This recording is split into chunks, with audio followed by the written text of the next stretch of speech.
Hi, everybody. We're going to talk about a CloudFront, a deep dive, and about its hidden features. So the quick question, has anybody updated or worked on their CloudFront distributions in the last 6 months? I see a couple hands, but the rest of you no. So the rest of you that have not even touched your distributions in the last 6 or 7 months, you're really missing out on a lot of cool features, and we're going to talk about that in CloudFront at the same time. So just to give you an idea of some of the things that you might be missing, if you're not taking advantage of the new flat rate pricing, that is probably going to be the biggest thing that you're going to be able to save a lot of money on. A couple other features that I see people aren't still using correctly is optimizing their cache, configuring the TTL, time to live settings for your cache policies, enabling compression, believe it or not. I still see clients or customers that don't enable compression when they should be, and utilizing the standard logging version 2, which probably if you saw that released about a year ago, it didn't look like much changed, but there's a couple hidden things about it that are pretty cool. And also, if you're using API gateway or directly connecting to your instances and using SSL certs, for example, right on your instances, there's a lot of opportunity here to put CloudFront in front of your instances or in front of your application load balancer and also reduce your costs.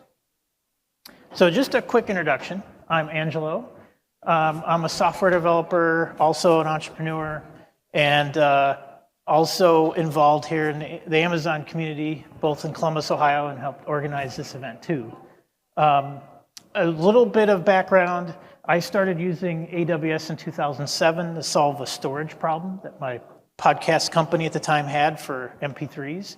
And then again, scaling. We needed to be able to scale and handle lots of influxes of traffic.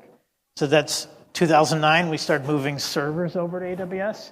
And then every time they've released something, it's literally solved the problem that I would run into, and it'd be the only company that would do it. So that's kind of my history background of how I got involved with AWS and specifically CloudFront, as you can imagine. So for those that maybe don't know CloudFront very well, I'm just going to cover real quick what it is. But it's basically a web server in its simplest form. But it's a little bit more than that. It's your web proxy, meaning that all your traffic, when it comes into your site or into your infrastructure, should flow first through CloudFront. And then from there, you can route the traffic to different instances or resources that you have in AWS. It is a logger, so it will log all the web traffic that comes to your website. And the cool thing with it is that it extends a lot of the information that a standard web server might have, like Apache combined format, to add additional headers if you configure it to store geographical information, for example, and cookies. It also is a globally distributed network, and I'm going to touch that a little bit more here in a second. It'll cache files, and it is also a firewall. And I'm also going to dig into that now. So here's the actual special things that you really need to think about for your website or your web service, is that this is the entrance. This is your first impression that you're going to give to someone when they visit your website. So it's key that it performs well, it's optimized for SEO, it'll provide everything that the visitor needs in a very quick, short order, cache things, you can kind of guess everything. And then the bigger thing too is that they feel secure at the site. Obviously you'll have SSL certificates, but if they poke a little bit further, they won't get any pop-ups that say this is not, allowed or something like that. Or they won't see if they click on the certificate that it's a signed certificate from who knows where. Everything with CloudFront integrates with all the other services in AWS. When you create certificates, everything's tight-knit. And actually, if you follow their directions, and I'll have tips to a link on my website, you can get an A to A+ when you go through certification SSL labs to make sure your website secure and using SSL correctly. The other piece of the details is your firewall, your security, your DDoS protection. All that is baked in and easily configurable with CloudFront as well. But let's talk about what is special with CloudFront, because other CDNs also do this. The global, I'm trying to come up with the right word. The industry calls it POPs, but points of presence, but basically the global network that's used for the entry points for CloudFront is really part of the secret sauce for AWS and CloudFront. For example, there's over 1,100 partners or businesses that Amazon's worked with to put entry points to CloudFront inside their network. For example, my wife and I have Frontier Internet, and I notice when I ping my own website, it only takes a couple hops before it hits AWS infrastructure because it's inside that network. I don't even go out to the internet and then back in to my website. It's literally almost directly connected. It's wild, it's fast.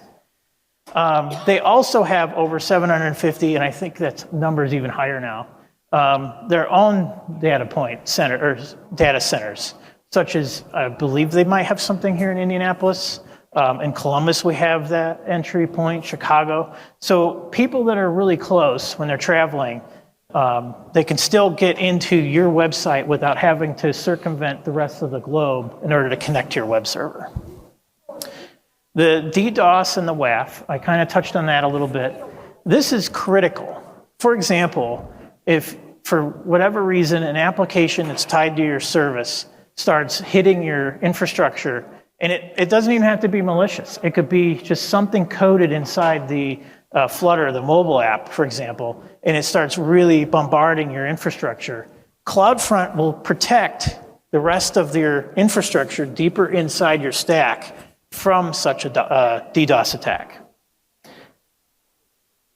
And another cool thing with CloudFront is the ability to put functions written in either Python or JavaScript, or Node, I should say, that's the Lambda part, or functions which are in a special version of JavaScript.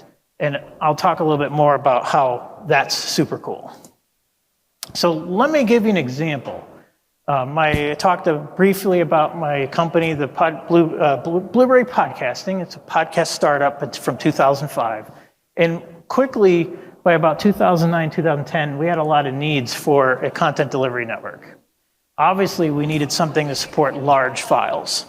We needed to have the latency to be insanely fast. If someone was in Australia and they were going to click to download a podcast that someone published in Boston, we wanted them to still be able to download it just as fast as if you were in Boston, for example. We needed spikes, handle spikes of traffic. Something you don't think about, when you release a podcast, the file gets uploaded. Within about an hour, there is a flood of everybody that's subscribed to that podcast downloading the same file, the same episode. So we needed to be able to handle all these tricky situations. We also needed the log files to include byte range requests and other information for auditing purposes for our podcast metrics. And we needed to be economical. We were a bootstrap startup. So the cool thing with CloudFront is we only paid when the bandwidth was used. We didn't have to pay a large commitment in a contract. So let's fast forward today. This is where I really want to start digging into the stuff that's changed in the last 6 months to a year. The biggest thing I think that is exciting is the new flat rate pricing from Amazon. Let's take, for example, a podcast network that was moving 40 terabytes of bandwidth a month. If we move that over to their new pricing tier that gives us the same features that we needed, that's now $1,000 a month instead of $4,000 a month. And that's a significant savings. That's something I can take to a board meeting and say, we apply this to our 10 or 15 podcast networks that are in this size. We're going to save a lot of money. There's also a lot of cool things with that too, is that some of the stuff is already baked in. The cost for when you do the flat rate pricing, the costs will go down if you use Route 53, if you use S3 storage. So it really gives you even more bonus, not just on bandwidth, but on other features from AWS as well. I kind of hinted at this as well, the standard logging version 2. With the podcast industry, we created Lambda functions to organize the S3 or the log files from CloudFront in S3. With standard logging version 2, they finally made it an option to configure how the log files are stored in S3 as far as including the year and the month. It worked out perfectly for the way we were already logging the files, and we eliminated, or we would eliminate a CloudFront or a Lambda function that literally ran every time a file was uploaded from CloudFront. So that's another cost savings added on. One more quick example is a web analytics dashboard. In the web analytics dashboard example, we have a lot of API endpoints that have different API gateway endpoints, or it might be a third-party service that does lookups for us. There is a lot of host names that we need to manage with such a dashboard. But CloudFront makes it easy to deal with this. So here's the needs we had. Obviously, we have a lot of different endpoints for our API, which cause a lot of multi-domain lookups. We have a lot of planning that we have on adding more dashboards. We want to cache as many static files as we can because we want to reuse them in all the different dashboards. And we need this, again, to be economical. We don't want to spend a lot of money until we have money coming in. So the biggest thing that we did actually is architect the application to only use one CloudFront distribution, and then we took advantage of the paths, which are called behaviors, to route the different requests to different backend infrastructure, API gateway, containers, whatnot. This allowed us to eliminate cores. And if you've ever had to deal with cores and technicians saying, hey, for whatever reason, this app doesn't work in my browser because the JavaScript says I can't have access to this, you eliminate this complication because everything is now on the same host name, and you're able to get rid of, you don't even have to think about setting up cores because it's all relative to that host name. One of the examples here I put an asterisk, and that's the lookup. And I'm going to touch on that a little bit here next. The cache tags feature that just came out in April, this opens up a whole nother window of opportunity for you if you do a lot of caching of assets or files with your CloudFront distribution. The reason why I put an asterisk on that lookup API endpoint is that some of these API calls that I have under the lookup, it's the same data for months at end. It doesn't change. It's geographical information. Yet I have to keep it all non-cache because some of the other endpoints that are in that same path change every minute sometimes. So with the new tag feature, this is really cool to think about, I can apply certain tags to different endpoints of that lookup API. And those endpoints with those tags can be cached for as long as they want. And then other API endpoints that need to be cleared more often will use different tags, and then I can clear those tags when I need. So the example I used in this slide, though, I think explains it a little bit better, a better example. You have a commerce store where you're selling clothing, and let's say you had a sale last weekend and the sale is over. You can simply clear all the products that had that sale tag and then not have to worry about clearing all the other pages. The next thing is CloudFront functions.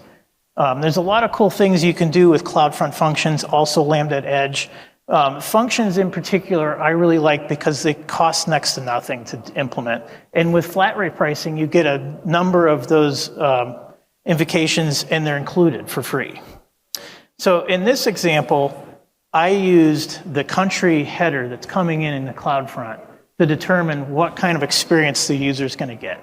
So here in the US, it's the default. But if someone's coming from Canada in this example, I can change my backend to show something different to the user, and I can cache that still in CloudFront without having to create pages dynamically every time.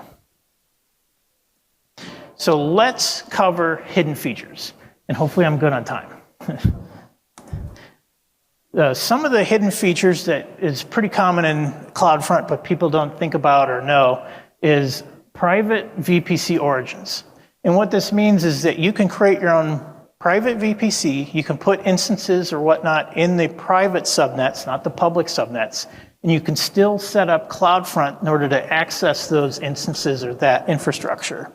That's a game changer because then as we build and architect, we can put things in as safe environment as we want, and we know the traffic can only come through CloudFront infrastructure. It makes really good secure practices for setting everything up. The built-in DDoS protection. I kind of talked about that before, but a lot of times I see folks set up CloudFront and it's just to host static files like JPEGs, SVGs, you name it, things that aren't dynamically created. And yet they'll still set up the WAF feature in CloudFront. You really don't need to do that in this case because static assets, the only thing you're really going to see is perhaps a DDoS attack where something tries to download those assets repeatedly to try to make your site go down. But if you have CloudFront set up without even the WAF configured, it'll still handle this simple DDoS kind of attack. So there's really no need to use WAF in that scenario. Secure signed URLs. If you're familiar with Netflix and Amazon Prime Video, this is a feature that they've been using for years in order to serve video files securely to only paying customers. Hopefully it kind of renews a lot of attitude and thoughts on how you can architect and secure data because the opportunity is there. We just kind of forgot about it over the recent years. Another really cool feature is customizing the error pages. And what I mean by that is you can have a 404 page in your application that's literally centralized and managed in CloudFront itself. The real advantage of this is if you have that route, multiple paths like I had in my example with a dashboard, every view will always have the same 404 page instead of different 404 pages for different paths. And of course, caching with CloudFront functions. And I wanted to deep dive into that just a little more. So in this example, I show how you can actually use CloudFront functions with caching to actually bust through the cache, depending on if the user's signed in or not. So what I'm doing here is I set up a special cache policy with a special header. Let me double check that's the header. Yep. And then you can define that at the top.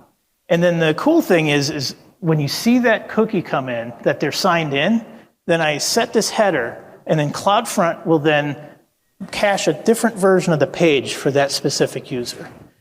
And another thing to know with WordPress is that when you're signed in, it actually sends back no cache headers. So really what we're doing here is it's kind of a hack. We're telling CloudFront, cache this page differently, and then when we give CloudFront the result, we're saying don't cache this page at all. And the person that's signed in experiences their unique experience to the website, where people that are not signed in still see the cached version. This is really ideal for like a membership site. So I have more tips and suggestions, but we're running out of time because I see the food coming out there.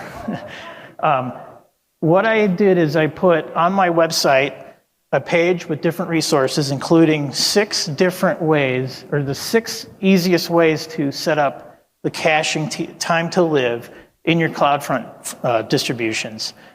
And the simple way I did this was I eliminated the minimum TTL. As soon as you know that the minimum TTL is really there for when your backend doesn't even send caching headers, you can just set that to 0. And we just simplified everything to only 6 other scenarios left on how you can cache your content. And then on my website, I explain in detail the scenarios of why you'd use one or the other. And hopefully from there on, you really become a master at setting up how to cache your content and create one of those caching policies. I also have some other tips and suggestions, as well as a copy of these slides. So, how many here today, now that you've learned a lot of these different things with CloudFront, are going to go home in the next few weeks and update your CloudFront distributions? Awesome, I see some more hands. So that's the goal today. And with that, I want to thank everybody. I also put the slides here, again, one more time, if you didn't see the quick tips I had on my website.